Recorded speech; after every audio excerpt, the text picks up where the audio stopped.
Wassalam. Kami dari kelompok 1 akan mempresentasikan PPT yang berjudul struktur dan organ reproduksi laki-laki dan proses spermatogenesis. Perkenalkan, saya Muhammad Farid Zaini sebagai ketua tulen dan saya Muhammad Abdul Wasid sebagai pemateri 1. Saya Muhammad Sinan Nakawi sebagai pemateri 2. Saya Muhammad Ali Zaini Mubarak sebagai pemateri 3. saya akan memasrahkannya kepada pemateri 1.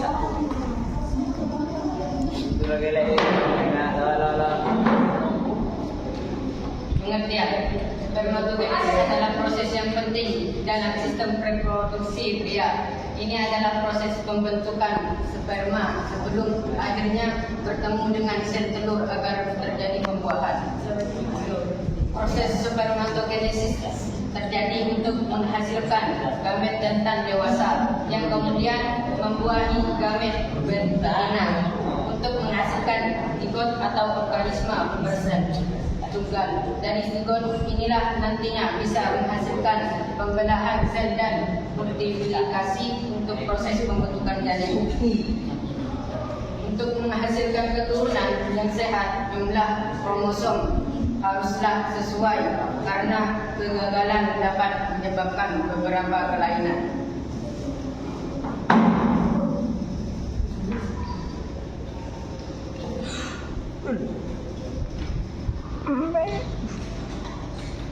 Empat tahapan spermatogenesis. Pertama, spermatogenesis yang turun menjadi dipecah menjadi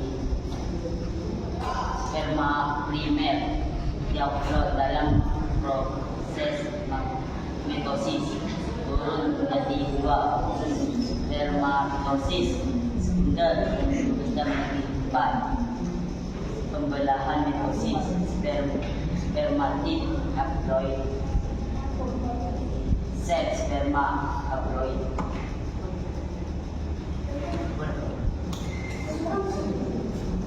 Empat tahapan spermatogenesis melewati 4 proses, yaitu tahap 1 spermatogenesis yang terletak di tubuh Millipetrus akan bereplikasi secara mitosis dalam interfase sebelum metode meiosis 1 untuk pembuatan 46 pasangan kromatin. Tahap kedua, pada tahap ini kromatin dan pertukaran informasi genetik melalui proses sinapsis ini dilakukan sebelum pembelahan menjadi spermatosis haploid melalui meiosis. Tahap 3, di tahap selanjutnya 2 sel anak baru akan memulai lagi menjadi 4 spermatid yang memiliki kromosom unik dan jumlahnya kira-kira setengah dari spermatozoa. 4. Pada tahap ini sel-sel berpindah dari metesis epidermis mereka menjadi dewasa dan berkembang menjadi 4 sel sperma dengan pertumbuhan mikrotubulus pada sel trio untuk mengembangkan aksonema. Trio yang tersisa memiliki perkembangan menjadi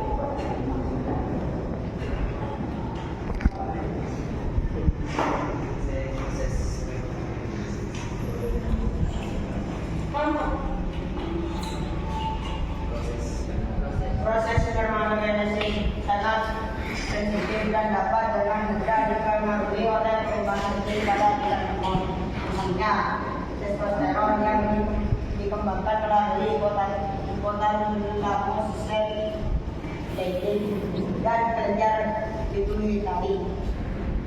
Hormon ini sangat sensitif terhadap perubahan suhu, asupan makanan, alkoholisme, paparan obat-obat dan penyakit yang dapat mempengaruhi laju pembentukan sperma secara negatif.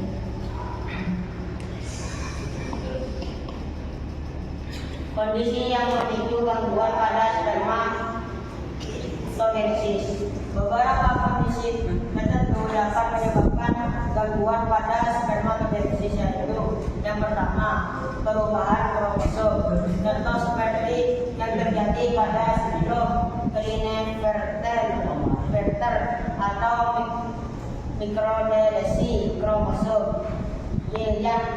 Yang kehilangan materi genetik yang terlibat dalam spermatogenesis.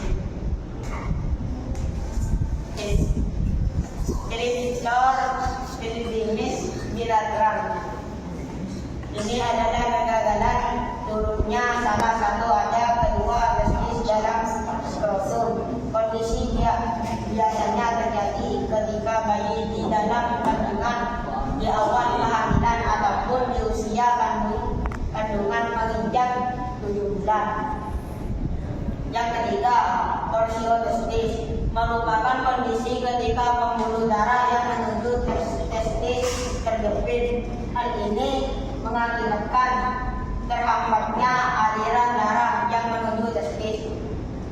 Torsiotestis bisa memicu kerusakan testis dan infertilitas.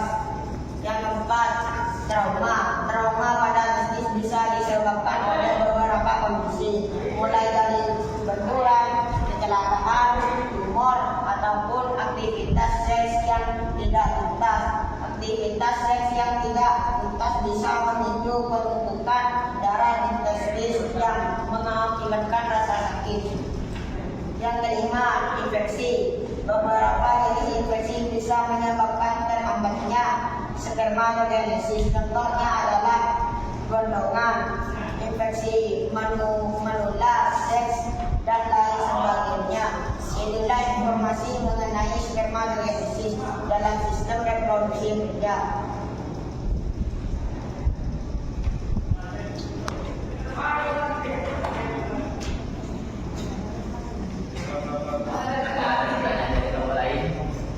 Telok. Ada. Perkenalkan, saya dari kelompok 2 ingin menanyakan tentang sebutkan beberapa tahapan spermatogenesis.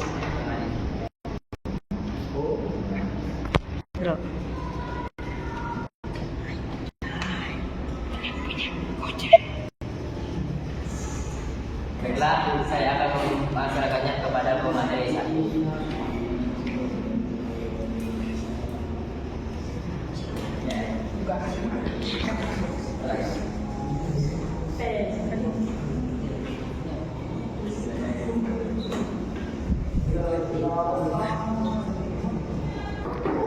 Empat tahapan spermatogenesis, yaitu 1. Spermatogenetik, dan 2. Spermatoprimer. Terus yang ketiga yaitu spermatogenesis, dan yang keempat itu spermatogenesis, yang terakhir yaitu